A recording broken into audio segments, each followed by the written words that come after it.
Di era digital ini, kita setiap hari dibanjiri informasi, tapi pernahkah Anda berpikir bagaimana kita menilai sebuah ucapan itu benar atau tidak? Apakah kita lebih percaya pada orangnya atau pada isi omongannya? Pertanyaan ini terdengar sederhana, tapi sebenarnya sangat rumit. Selama ribuan tahun, para filsuf, ilmuwan, dan pemuka agama punya jawaban yang berbeda-beda. Ada yang bilang, karakter moral si pembicara adalah yang utama. Kalau orangnya baik, jujur, dan berintegritas, ucapannya pasti benar.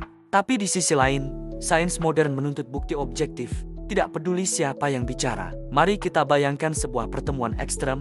Alexander Agung, penguasa dunia yang gagah perkasa, bertemu dengan Diogenes, seorang filsuf miskin yang tinggal di dalam tong. Siapa yang lebih Anda percaya? Secara alami, kita mungkin cenderung lebih mendengarkan Alexander karena status dan kekuasaannya. Ini yang disebut psikologi sosial sebagai efek halo, di mana citra positif seseorang membuat kita otomatis menilai baik semua hal tentangnya, termasuk perkataannya, bahkan sebelum kita menganalisis isinya. Namun, sejarah mencatat momen ikonik ketika Alexander bertanya pada Diogenes apa yang ia inginkan.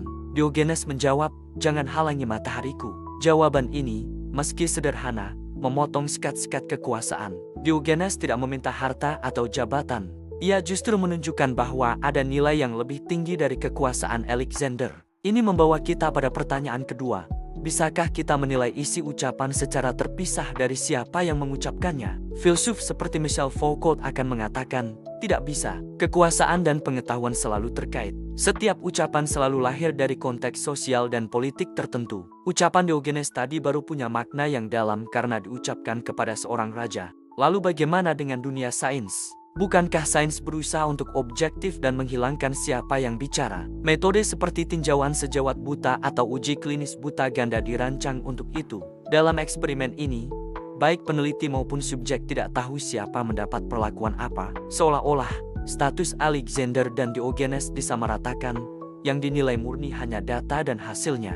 Tapi, filsuf sains seperti Thomas Kuhn mengingatkan kita, bahkan sains pun tidak sepenuhnya netral. Para ilmuwan juga manusia. Mereka punya bias, bekerja dalam komunitas dengan aturan tak tertulis, dan kadang terjebak dalam paradigma berpikir tertentu. Jadi, subjektivitas tidak hilang, ia hanya bergeser ke level prosedur dan kesepakatan komunitas. Sekarang, mari kita bawa perdebatan ini ke era digital. Di media sosial, siapa yang menjadi Alexander dan siapa yang menjadi Diogenes? Jawabannya ditentukan oleh algoritma. Algoritma, secara tidak sadar, membentuk persepsi kita tentang siapa yang kredibel. Seseorang dengan banyak pengikut, tampilan yang menarik, atau konten yang sering viral akan terus muncul di beranda kita. Mereka menjadi Alexander digital. Sementara itu, sosok Diogenes digital mungkin seorang ahli yang tidak populer atau orang biasa dengan wawasan brilian bisa jadi tidak pernah terlihat sama sekali. Algoritma tidak menilai kualitas isi, ia menilai metrik keterlibatan. Akibatnya,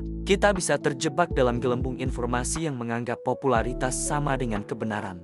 Dinamika ini juga terlihat dalam tradisi keagamaan. Banyak komunitas menerima ajaran dari pemuka agama karena otoritas spiritual yang mereka miliki. Di sini, kepercayaan pada sosok pembicara menjadi sangat dominan. Namun, filsuf seperti Al-Ghazali atau Thomas Aquinas berusaha menyeimbangkan antara iman dan akal, antara otoritas wahyu dengan pembuktian rasional. Mereka menunjukkan bahwa dalam tradisi agama pun, ada spektrum antara menerima karena percaya pada sosoknya dan menerima karena argumennya masuk akal. Masalahnya jadi lebih rumit lagi ketika pembicara bukan manusia, misalnya kecerdasan buatan atau AI. Sebuah AI bisa memberikan diagnosis medis yang sangat akurat, tapi ia tidak punya karakter moral, tidak punya niat baik atau buruk. Ia hanya memproses data. Dalam kasus ini, kita dipaksa untuk fokus 100% pada validitas isinya. Kita harus bisa memahami bagaimana AI itu sampai pada kesimpulan tersebut. Inilah yang mendorong perkembangan explainable AI atau AI yang bisa dijelaskan.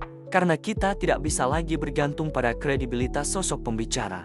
Di dunia hukum, tantangan serupa juga terjadi. Bayangkan seorang saksi di pengadilan. Penampilannya mungkin seperti Diogenes compang-camping dan tidak meyakinkan. Hakim dan juri bisa saja secara tidak sadar meragukan kesaksiannya hanya karena penampilannya. Disinilah sistem hukum harus bekerja keras. Reputasi dan penampilan saksi memang dipertimbangkan, tapi bukti faktual dan forensik harus menjadi penentu utama. Sistem hukum berusaha menyeimbangkan antara siapa yang bicara dengan apa yang dibicarakan melalui prosedur pembuktian yang sistematis. Jadi, setelah menjelajahi semua ini, bisakah kita menciptakan sebuah kerangka penilaian yang ideal, kerangka yang bisa menimbang karakter pembicara, kualitas isi, dan konteks sosial secara adil dalam satu kesatuan yang dinamis? Mungkin kita tidak akan pernah menemukan satu formula universal yang berlaku untuk semua situasi. Namun, kita bisa belajar untuk menjadi lebih sadar dan kritis. Filsuf Jerman, Jürgen Habermas, mengusulkan etika diskursus, di mana sebuah pernyataan dianggap benar jika bisa diterima oleh semua pihak yang terlibat dalam sebuah diskusi yang bebas dari dominasi. Ini adalah sebuah cita-cita. Di dunia nyata, kita bisa memulainya dengan langkah-langkah praktis. Ketika kita mendengar sesuatu, jangan langsung menerima atau menolaknya. Tanyakan pada diri sendiri, siapa yang bicara? Apakah saya mempercayainya hanya karena status atau penampilannya? Apa isi argumennya? Apakah logis dan didukung bukti? Dalam konteks apa ucapan ini disampaikan? Apa tujuannya? Dengan mengajukan pertanyaan-pertanyaan ini, kita melatih diri kita untuk tidak terjebak antara memilih Alexander atau Diogenes. Kita belajar untuk menghargai kebijaksanaan dari manapun ia datang, sambil tetap waspada terhadap manipulasi dan bias. Pada akhirnya, menilai kebenaran di era informasi ini bukan hanya soal logika, tapi juga soal etika. Ini adalah keterampilan bertahan hidup yang krusial. Sains modern sudah mulai mengintegrasikan ini. Ketika sebuah penelitian dipublikasikan, kita tidak hanya melihat metodenya, tapi juga memeriksa apakah penelitinya punya konflik kepentingan. Ini adalah contoh nyata bagaimana kita bisa menilai isi sekaligus memeriksa kredibilitas pembicaranya. Dengan terus berlatih menjadi penilai yang lebih bijaksana, kita tidak hanya melindungi diri dari informasi sesat, tapi juga turut serta membangun ruang publik yang lebih sehat dan cerdas. Terima kasih sudah menyimak. Jangan lupa untuk subscribe agar kita bisa terus belajar bersama.